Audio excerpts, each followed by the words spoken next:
हमारे शास्त्रों में वाणी को बहुत महत्वपूर्ण स्थान दिया गया है। आइए समझते हैं क्या कहते हैं अपने शास्त्र। सामान्य वाणी के 18 दोष हमारे शास्त्र बताते हैं, जिसमें से पहला है निरर्थक बोलना। हम बोलचाल की भाषा में कुछ शब्द ऐसे बोलते हैं जिनका कोई अर्थ ही नहीं होता है, अर्थात निरर्थक बोलने से हमेशा ही बचते रहना चाहिए।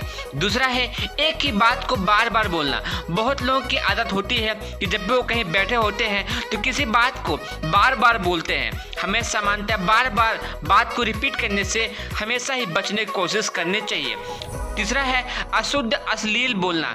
बहुत लोगों की आदत होती है बोलचाल की भाषा में कुछ शब्दों का ऐसे इस्तेमाल करते हैं जिससे अश्लीलता दिखती है, अर्थात ऐसे शब्दों को उच्चारण भी अशुभ माना गया है।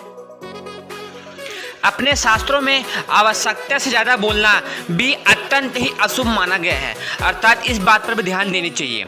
अगला है अत्यंत विस्तार से बोलना। बहुत लोगों की आदत होती है किसी बात को बहुत ही विस्तार से समझाते हैं, जिसे भी गलत माना गया है। अगला है कटु बोलना। बहुत लोग कुछ शब्दों का ऐसे इस्तेमाल करते हैं जो बहुत ही कटु होते हैं, अर्थात ऐसे शब्दों से भी बचने की पूर्ण कोशिश करनी चाहिए। अगला संदिग्ध भाव से बोलना भी अपने शास्त्रों में अत्यंत ही अशुभ माना गया है, अर्थात इस पर भी विचार करना चाहिए। अगला है अत्यंत तीव्र स्वर में बोलना। यह भी एक गलत आदत होती है जिस पर विचार करना चाहिए। अगला है श्रोता से मुंह फेर करके बोलना।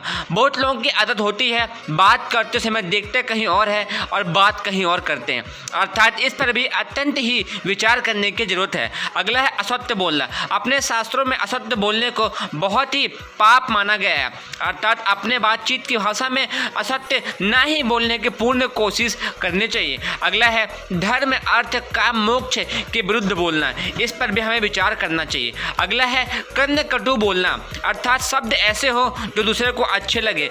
कर्ण कटु शब्द नहीं बोलने चाहिए। अगला है कठिनता से उच्चारण करने वाले शब्दों को भी बोलना अत्यंत ही अशुभ माना गया है। अगला है अस्त व्यस्त तरीके से बोलना। इसे भी अशुभ माना गया है। अत्यंत ही न्यून बोलना, यह भी एक अशुभता में ही आता है। इसके अलावा अकारण बोलना एवं अनर्गल बोलना, ऐसे कुल 18 दोष अपने शास्त्रों में बताए गए हैं जो कि अशुभ माने जाते हैं।